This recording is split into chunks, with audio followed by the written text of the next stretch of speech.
Sou o Mário Vilas-Boas e esse é mais um vídeo do meu canal. Esse vídeo é a nona parte da minha História Alternativa do Brasil.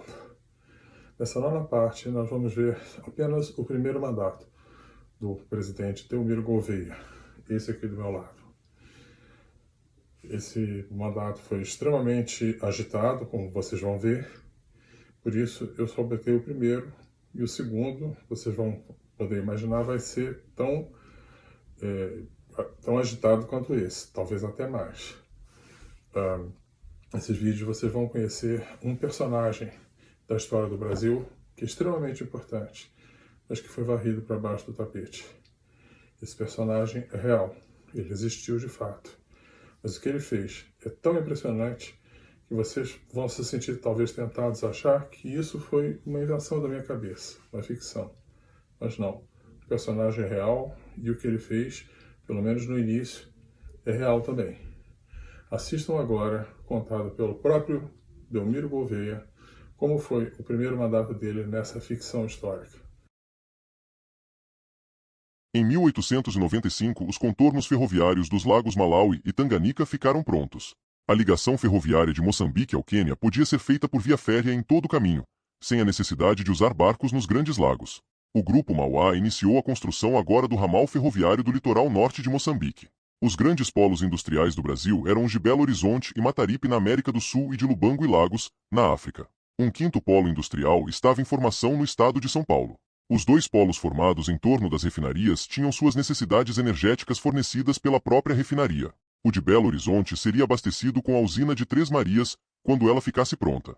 Faltava o polo de Lubango. Pedi a meus ministros um estudo sobre locais propícios à construção de barragens próximos a Lubango. Na América do Sul, decidi instalar minha fábrica de alumínio na região de Três Marias, ao lado da barragem que já estava em construção. Além da barragem, era necessário também construir uma linha de transmissão ligando o local da geração ao polo de Belo Horizonte. Algo poderia sair errado. Eu não queria correr o risco, por isso preferi que minha fábrica ficasse próximo ao local de geração. Afinal, era tudo muito novo ainda. A Holanda mandou mais uma carta de protesto sobre a questão da Nova Guiné. Já tinha virado rotina. Não dei muita atenção ao caso. Porém, no final de maio daquele ano, recebi uma notícia bombástica. A França tinha invadido o Brasil. Com uma canhoneira e 140 soldados, a França invadiu a vila do Espírito Santo do Amapá, matando 40 pessoas, ferindo outras 22 e causando prejuízos materiais aos habitantes locais. Os franceses foram expulsos por forças brasileiras lideradas por um herói brasileiro pouco conhecido chamado Veiga Cabral. Brasileiro não se entrega para bandido.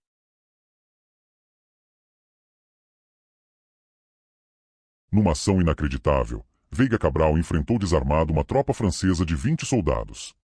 Em combate corporal contra o comandante da tropa Charles Louis Lunier, roubou-lhe a arma e matou-o com ela.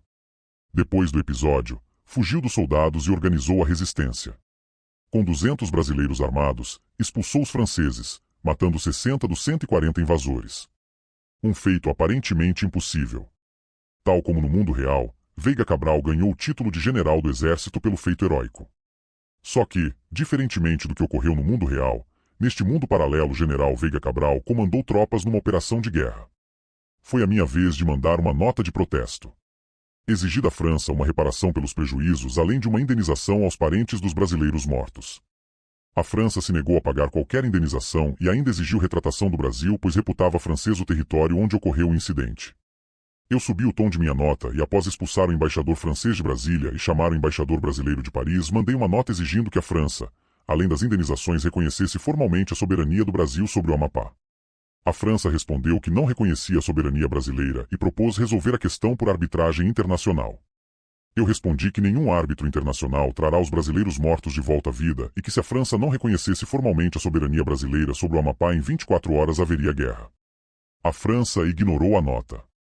Decorrido o prazo, em 2 de dezembro de 1895 declarei guerra à França e ordenei ao exército a invasão da Guiana Francesa. Sob o comando do agora general Veiga Cabral, 10.000 homens cruzaram o alto rio Oiapoque e invadiram o sudeste da Guiana Francesa. Avançaram pela margem esquerda do rio até a cidade guianense de Saint-Georges, que tomaram quase sem resistência. Foi só então que eu me dei conta que essa parte da fronteira brasileira não estava bem guarnecida. Mandei construir em regime de emergência uma ferrovia, com telégrafo acoplado, como de praxe, ligando Macapá ao Oiapoque.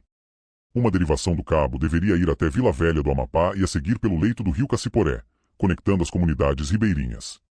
Isso era questão de segurança nacional, diante da guerra com a França. A guerra paralisou todos os grandes projetos de infraestrutura. Menos um, a represa de Três Marias. Embora a maior parte do investimento fosse capital privado, parte das desapropriações ainda não havia sido feita. Era fundamental que esse projeto fosse concluído o mais rápido possível, pois ele aumentaria muito a eficiência da indústria, ao menos na região do polo de Belo Horizonte. Mandei o administrador da obra, ligado ao Grupo Gouveia, que apressasse o mais que pudesse, mesmo que isso aumentasse os custos previstos. As demais barragens, porém, teriam que ficar para depois. Diferentemente do mundo real, nessa realidade paralela a fronteira da França com o Brasil não se resumia à Guiana Francesa com o Amapá. O território francês na África fazia fronteira com os estados de Angola, Congo, Sudão do Sul, Nigéria e Guiné. Além dessa, a França estava muito próxima do Brasil no litoral de Moçambique, por conta da ilha de Madagascar e outras ilhas menores do Canal de Moçambique, controladas pela França. O Djibouti, controlado pela França, estava muito próximo da base brasileira da ilha de Mayum. Por fim, a Polinésia Francesa também estava próxima do Brasil na ilha de Samoa. Como se vê, essa guerra estaria espalhada por 3 oceanos e 2 continentes. Para entender a guerra é necessário entender o que cada lado tinha a seu dispor para ela. O Brasil tinha recém-conquistado a posição de maior economia do mundo. Tinha ainda a maior indústria naval do mundo e a maior produção de alimentos. Todo o seu território estava interligado por rede de telégrafo. A França tinha todo o território do norte da África interligado, graças aos cabos e serviços de instalação que havia comprado do Brasil. Um cabo submarino interligava Dakar, no Senegal a Cayena, na Guiana Francesa e, de lá, as ilhas francesas do Caribe. As ilhas francesas do Oceano Índico estavam todas conectadas por telégrafo. Mas a conexão passava por território brasileiro. Assim, elas podiam se conectar entre si, mas o Brasil tinha o poder de impedir a comunicação delas com o Comando Central ou com outras unidades militares no Atlântico. A Indochina e as ilhas do Pacífico pertencentes à França não estavam conectadas. O Brasil tinha uma força naval respeitável. Seu principal ativo naval eram os navios da classe Zimbábue, que dominaram a Guerra de Moçambique nos anos 1860. Porém, 30 anos se passaram desde então. A França desenvolveu navios da classe Marsella, que eram mais poderosos que os da classe Zimbábue. Estes ainda eram adversários formidáveis, mas não eram mais o que havia de mais moderno em termos de poderio naval. A França havia acumulado muitas reservas financeiras durante a Guerra de Moçambique. E estava disposta a investir tudo na guerra contra o Brasil. O Brasil era insuperável na guerra de selva. E tinha grande contingente de soldados preparados para isso. A França não respeitava esse contingente das forças brasileiras, pois a maioria dos soldados dessas unidades era de negros, que os franceses achavam uma raça inferior. Mas no mar a vantagem era da França. Esse era o cenário da guerra. Mas no tocante à comunicação, o Brasil tinha um ponto fraco, a Ilha Vasco da Gama. Se fosse atacada, seria muito difícil enviar reforços, pois ficava muito distante de qualquer outra base. Se ela caísse, o Brasil perderia contato com seus territórios no Pacífico. Era necessário um cuidado especial na defesa dessa ilha. Na África, a primeira prioridade era conquistar o Senegal. Toda a comunicação da América com a França passava pelo Cabo Cayena, Dakar. Se o Senegal caísse, a França perderia contato com a Guiana Francesa e com suas ilhas no Caribe. Por isso, toda a força de selva da Guiné foi deslocada para o Senegal. Um desembarque vindo das ilhas Cabo Verde ocuparam o litoral norte da colônia rumando rapidamente para a capital, com apoio naval. Tropas vindas da Nigéria reforçaram o ataque relâmpago. Dakar caiu em menos de 2 semanas. Tropas da Nigéria invadiram também Benin. As de Cabinda invadiram o Congo francês e o Congo brasileiro usou toda a frota de barcos transportáveis, agora movidos a gasolina, para uma invasão em massa da margem direita do rio Congo. Uma parte dessa mesma frota subiu o rio Ubangi até Bangui, capital da colônia centro-africana da França. O primeiro golpe foi forte.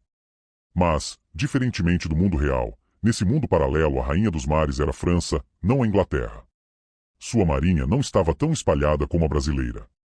Seus navios eram muito poderosos. O contra-ataque francês não tardou a vir. Em 1896 a França agrupou sua marinha para a reação.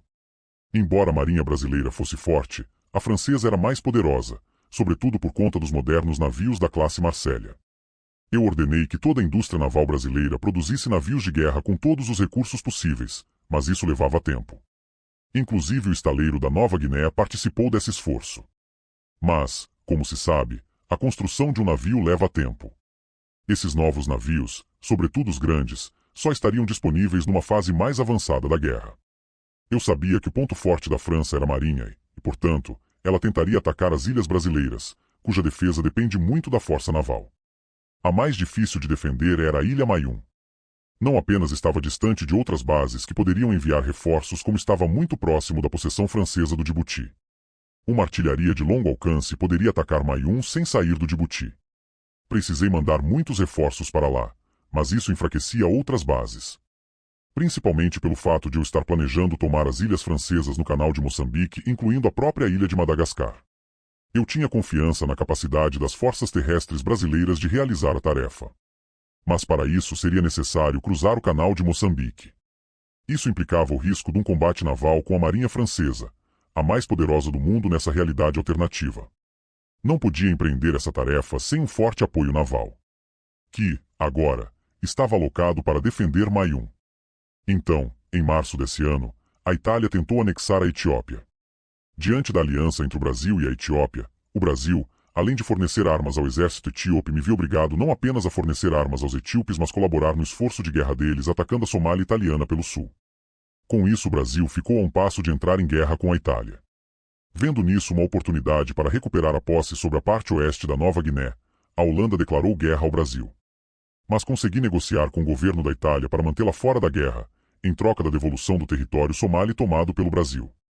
Deixei claro, contudo, que a Etiópia contaria com o apoio do Brasil se fosse atacada novamente. A Holanda, contudo, permaneceu na guerra, na esperança de que o Brasil não tivesse força para enfrentar duas potências europeias simultaneamente. A Etiópia não precisava da ajuda do Brasil. No mundo real, ela venceu a Itália na Batalha de Aduá sem ajuda externa. Mas o apoio do Brasil colocou a Etiópia definitivamente na esfera de influência do Brasil, o que era exatamente a minha intenção. Em nome da amizade e da cooperação Brasil, Etiópia pedia ao rei Menelik II que autorizasse o exército brasileiro a atacar o território francês no Djibouti a partir do território etíope. Atacar por mar seria perigoso para o Brasil, pois a marinha francesa era muito poderosa. Mas provavelmente ela não estava preparada para um ataque terrestre vindo do território etíope. O rei Menelik II deu a autorização. Então, no final de abril de 1896, à noite, protegido pela escuridão da noite, um pelotão de 20.000 homens do exército brasileiro com 20 peças de artilharia pesada rebocadas por carros de transporte, uma técnica inovadora na época, e muita munição para artilharia, o exército brasileiro fez um ataque relâmpago ao Djibouti, e em poucas horas, cercou a base militar francesa no local. Antes que fossem localizados pelos marinheiros franceses, a artilharia brasileira abriu fogo contra os navios de guerra que estavam fundeados no porto do Djibouti à espera da ordem para atacar os brasileiros em Mahiun. Um sinal foi enviado para a base de Mahiun que, minutos após o início do ataque, arpou para o Djibouti para cercar os navios franceses, impedindo que saíssem do porto. Os navios franceses não estavam preparados para responder a um ataque vindo da terra e, quando se prepararam, um ataque veio pelo mar. Numa noite de ataque, o Brasil afundou a maior parte dos navios da frota que estava na base, capturando os navios que não afundaram diante da rendição dos franceses. Um navio da classe Marselha, como poucos danos, foi capturado. O episódio que ficou conhecido como a Noite Escura do Djibouti. A partir dessa data, o Djibouti passou a ser território brasileiro. O navio classe Marselha que foi capturado foi levado ao estaleiro de Chirundu para ser reparado e também para ser estudado pelos engenheiros brasileiros a fim de que conseguissem projetar o navio com características parecidas ou superiores ao que foi capturado.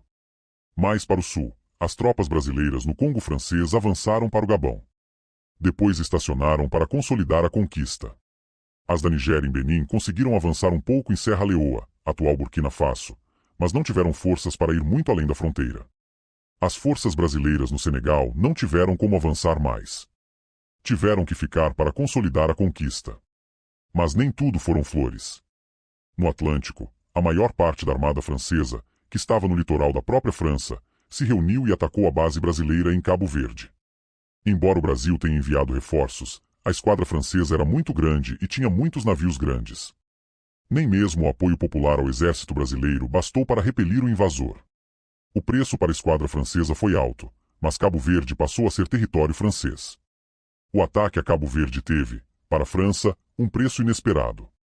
Diante da quantidade de navios usados na operação, além da grande concentração de navios no Djibouti, atacados durante a noite escura do Djibouti, ficou evidente que não havia muitos em outras partes. Isso deu à força-tarefa da tomada de Madagascar a necessária segurança para atravessar o canal de Moçambique para realizar o desembarque do outro lado, próximo à cidade de Mahajanga, onde havia uma estrada que levava à capital Antananarivo. A tomada de Madagascar era uma tarefa extremamente grande, dado o tamanho do território a ser conquistado e a dificuldade de acesso. Seriam necessárias várias travessias do canal de Moçambique, cada uma delas com o risco de ataque da marinha francesa. Ainda assim, achei que era a hora. Madagascar estava toda conectada com redes de telégrafo, que tinham sido instaladas por empresas brasileiras. Mas a ligação com a central de comando da França passava por território brasileiro, o que dava ao Brasil o poder de interromper essa ligação. Mas se Madagascar caísse nas mãos brasileiras, o Brasil poderia usar essa rede de telégrafo para seu benefício. Na Guiana Francesa, as tropas lideradas por Veiga Cabral avançavam em direção a Caiena. O sul estava controlado. Mas próximo a Caiena, a resistência das forças francesas estava mais intensa. No Amapá, eu avançava com a ferrovia o mais rápido que podia, mas as condições não ajudavam muito. A logística era difícil. A entrada da Holanda na guerra abriu novas frentes de batalha. Uma delas foi na Guiana Holandesa. Reuni uma força terrestre e, usando a força naval de Georgetown mais todas as canhoneiras e barcos de transporte transportáveis que consegui reunir, levei um batalhão de 2.000 homens para um desembarque na Guiana Holandesa, na localidade de Caledônia Brac, a cerca de 50 quilômetros da capital Paramaribo. Usei o elemento surpresa, me valendo do fato de que o Brasil tinha uma comunicação muito rápida e a Holanda não. O desembarque foi realizado com sucesso, mas as forças holandesas foram rapidamente mobilizadas, barrando o avanço dos brasileiros. Mais homens foram deslocados para lá para consolidar o domínio do território da fronteira até aquele ponto. Mas eu sabia que, em breve, teria que enfrentar a marinha holandesa. Outra frente surgiu na ilha de Timor. Mais uma vez, a rapidez da comunicação foi decisiva. Com apoio das esquadras das bases de Timor, Natal e Salomão, as forças de Timor-Leste avançaram rapidamente para a porção oeste da ilha, que não estava bem defendida pelas forças holandesas. A população não tinha ânimo de ajudar a defesa holandesa e se identificava com os habitantes da parte leste da ilha, que compunham a maior parte dos soldados brasileiros. Em 5 dias, com poucos combates, a porção holandesa da ilha de Timor foi completamente dominada. Em Samoa, houve alguns encontros casuais de patrulhas navais brasileiras com patrulhas francesas, devido à proximidade com Tahiti. Mas não houve combates sérios. De qualquer modo, mandei construir uma base naval em Samoa, pois tudo indicava que algo mais sério não tardaria a ocorrer por lá. Em 1897, as Forças Armadas brasileiras perceberam que estavam em risco iminente. O Brasil não tinha conseguido impedir que a França tomasse Cabo Verde. Significa que ela provavelmente tentaria tomar outras ilhas para abrir passagem para seus navios mercantes que, tal como os navios portugueses e ingleses durante a Guerra de Moçambique, eram impedidos de passar pelo Atlântico Sul. Podiam passar pelo Canal de Suez, mas o Brasil controlava a passagem do Mar Vermelho ao Oceano Índico, pelo Estreito de Bab al-Mandab. Se a França tivesse sucesso em tomar as ilhas de Ascensão e Santa Helena, além de conseguir um corredor livre para seus navios mercantes, ela interromperia toda a comunicação telegráfica entre o Brasil africano e o Brasil americano. Essa comunicação era o grande trunfo do Brasil na guerra. Se o Brasil a perdesse, teria poucas chances de vencer a França na guerra. Era necessário garantir que essa comunicação não fosse interrompida. A ilha Tristão da Cunha já tinha uma ligação com a capital do estado do Uruguai. Uma ligação desta ilha com Namibe, no estado de Angola, criaria mais uma redundância na ligação entre os dois continentes. Mas Tristão da Cunha também é uma ilha. Se for atacada pela poderosa marinha francesa, possivelmente seria também tomada e essa ligação perdida. A alternativa seria uma ligação direta dos dois continentes. O ponto mais próximo seria entre Torres, no Rio Grande do Norte e Bissau, no estado da Guiné. Mas para instalar esse cabo seria necessário passar próximo a Cabo Verde, agora ocupado pela França, o que seria perigoso. Além disso, o risco de que o estado da Guiné caísse era grande. Decidi conectar a base de Recife com a capital do estado da Nigéria, Lagos. A distância era quase 5.000 quilômetros. Operar um cabo com esse comprimento demandaria uma voltagem excepcionalmente alta. Um cabo especial com um isolamento reforçado precisava ser construído. Mandei instalar o cabo de Tristão da Cunha Namibe para garantir uma redundância mais e pede a meu amigo, o ex-presidente Evangelista Filho, que produzisse com a máxima urgência 5.000 quilômetros de um cabo especial com isolamento reforçado para suportar voltagens extra altas. Esse seria usado apenas em situação de emergência. A França reuniu suas forças terrestres no sul da Mauritânia, com apoio naval vindo de Cabo Verde, fez as forças brasileiras recuarem. A marinha brasileira não podia chegar perto. As forças francesas eram muito fortes. Ordenei então que as tropas fizessem um recuo organizado para o estado da Guiné, mas que antes destruíssem o cabo que ligava da Caracaiena de modo que não pudesse ser reparado. As forças mais ao sul, ordenei que invadissem a colônia francesa da Guiné, ao sul do estado brasileiro de mesmo nome. Enviei o mais rápido que pude grande quantidade de munição e material para construir uma ferrovia ligando Bissau à rede ferroviária brasileira, passando pelas colônias francesas que pretendia conquistar com as forças brasileiras. Como na Guerra de Moçambique, as forças inimigas eram mais bem treinadas e bem equipadas, mas agora, 30 anos depois, essa diferença entre níveis de treinamento e equipamento estava bem menor. Nas regiões desérticas, porém, a superioridade das tropas francesas era grande. Somente em região de selva as tropas brasileiras se sobressaíam sobre as francesas. Em breve o Brasil perderia acesso ao estado da Guiné por mar. Por terra estava cercada por territórios franceses. Ao norte pelo Senegal, em vias de ser retomado pela França. Ao sul pela Guiné Francesa. A única alternativa seria conquistar o território francês entre os estados da Guiné e da Nigéria. Benin já tinha caído. Burkina Faso já tinha sido parcialmente invadido. Faltava a Costa do Marfim e a Guiné Francesa. Próximo ao litoral, as tropas brasileiras estariam ao alcance da poderosa marinha francesa, mas longe do litoral, sobretudo em região de selva, as forças brasileiras levavam a melhor.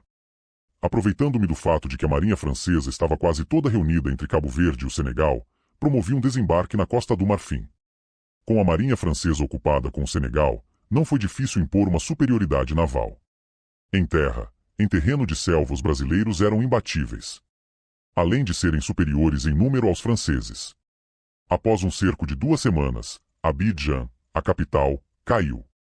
Os soldados franceses se renderam e os brasileiros dominaram uma considerável porção do território da colônia. Por ocasião da Guerra de Moçambique, empresas brasileiras fizeram várias obras de infraestrutura nas colônias francesas.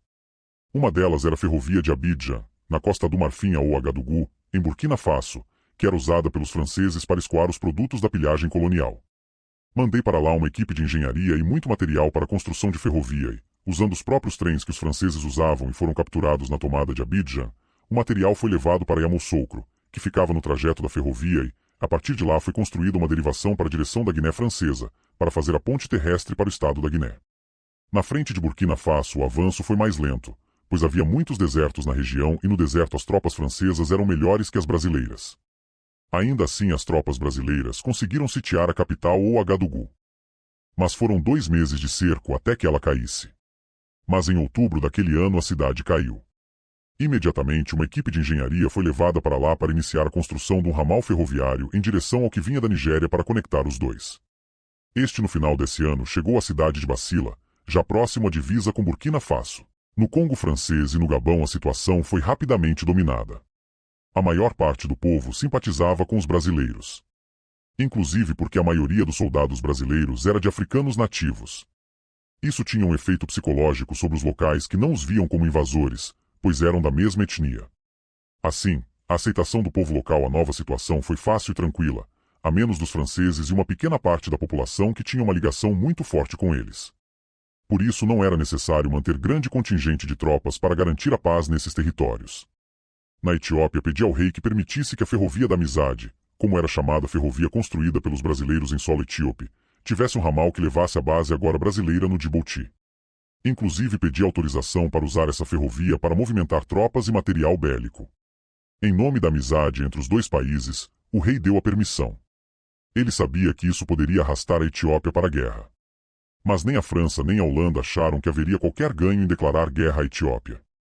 Em Madagascar, antes de avançar para a capital Antananarivo, decidi dominar a porção do litoral malgache entre Mahajanga e Vilamatsa, onde a rede malgache se conectava ao estado de Moçambique, do outro lado do canal de Moçambique.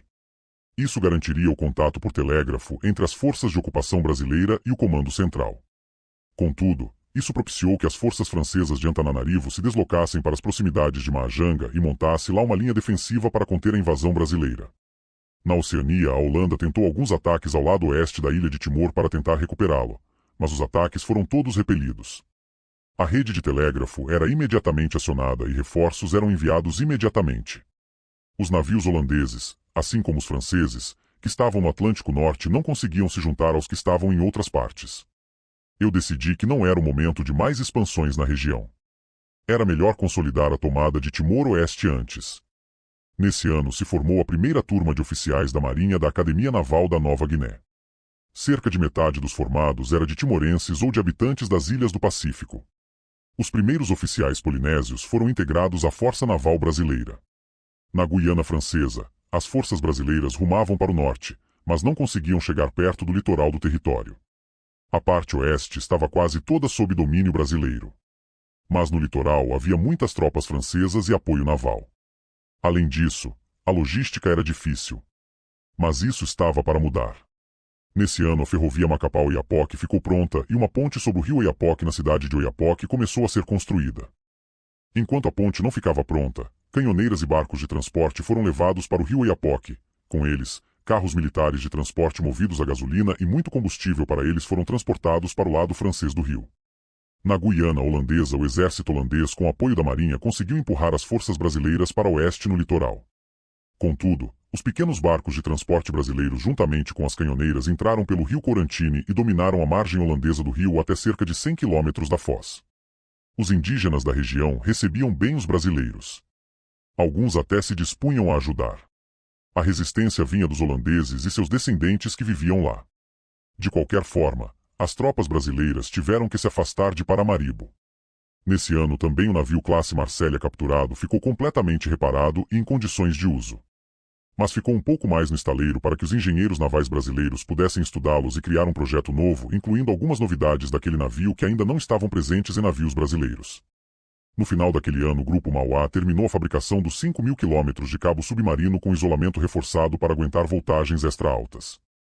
Mandei que a instalação do cabo se iniciasse imediatamente, pois parecia iminente a dominação completa do Atlântico Sul por parte dos franceses. Em 1898, a construção da barragem de Três Marias finalmente ficou pronta. Ela foi então fechada para que o reservatório começasse a encher. Faltavam ainda alguns detalhes, como finalizar a instalação de algumas turbinas e a linha de transmissão que levaria energia para o polo industrial de Belo Horizonte. Minha usina de alumínio ainda precisava de alguns equipamentos, parte dos quais eu teria que importar dos Estados Unidos. Mas era hora de terminar de montar todas as peças. Isso tudo foi providenciado. O início da geração estava previsto para o ano seguinte. As linhas de transmissão e minha fábrica de alumínio estariam prontas para entrar em operação até lá. Na África, a ferrovia ligando a Nigéria a Ouagadougou em Burkina Faso ficou pronta. Mas só entrou em operação em outubro deste ano.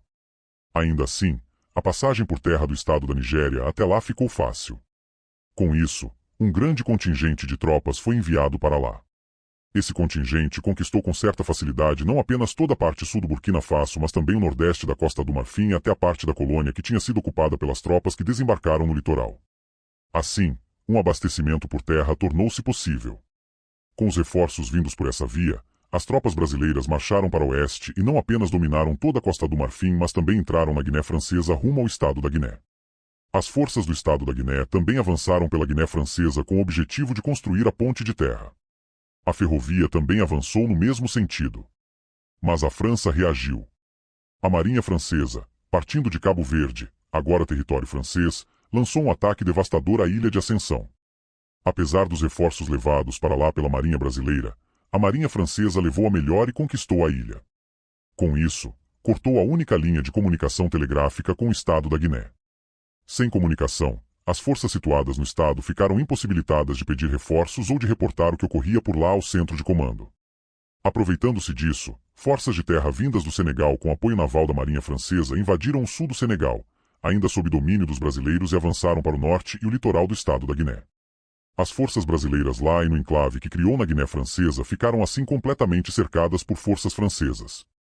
Com isso, as forças brasileiras tiveram que interromper o avanço na Guiné Francesa e concentrar todas as suas forças na própria defesa. Ela também perdeu completamente contato com o Comando Central ou com outras unidades das Forças Armadas Brasileiras. O Comando Central ficou sem saber o que ocorreu com elas e eu determinei como prioridade máxima das Forças Armadas estabelecer uma ponte para o último local conhecido ocupado por aquela unidade a fim de restabelecer o contato com ela ou o que havia sobrado delas. Mas não consegui restabelecer esse contato ainda este ano. Além do estado da Guiné, a França atacou também o litoral da Costa do Marfim. O ataque foi bem sucedido. A França conseguiu reconquistar o litoral de sua colônia. Contudo, não conseguiu ir muito além da costa. As forças brasileiras continuaram com o domínio do interior da colônia. E não ficaram isoladas, pois reforços vindos da Nigéria criaram uma conexão com o resto do Brasil através de Burkina Faso. A Marinha Francesa não parou em ascensão. Após a conquista do arquipélago, a Marinha Francesa rumou para Santa Helena, onde, após outra intensa batalha naval, conquistou também esse outro arquipélago. A ligação telegráfica da América do Sul com a África ainda era possível por Tristão da Cunha e também pelo cabo Recife-Lagos.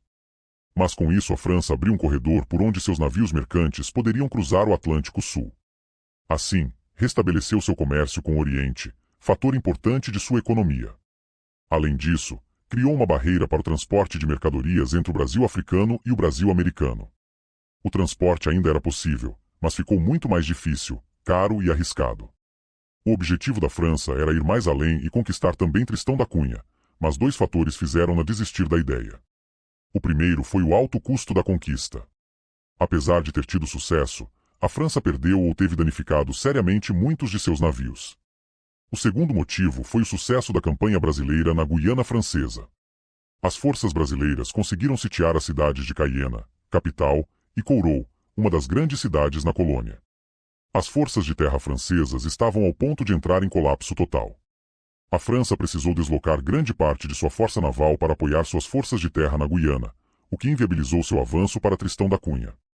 Uma frota da Marinha foi mandada para a Guiana para dar apoio às forças de terra e o avanço no Atlântico foi interrompido.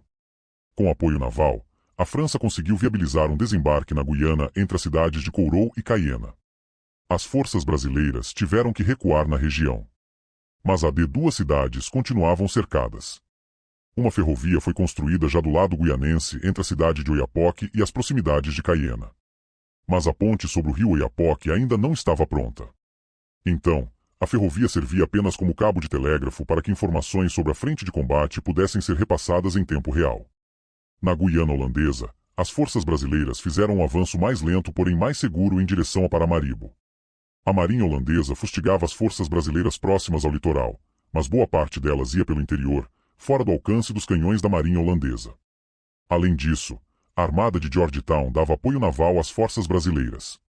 Vários combates navais aconteceram ao largo da costa. Não havia um vencedor evidente. Mas esses combates desviavam as forças navais holandesas, permitindo o avanço das forças terrestres brasileiras. Em Madagascar, decidiu usar uma tática de guerra psicológica. Na África continental, as forças brasileiras eram frequentemente bem recebidas pelos habitantes locais porque quase todos os soldados e mesmo os oficiais eram negros.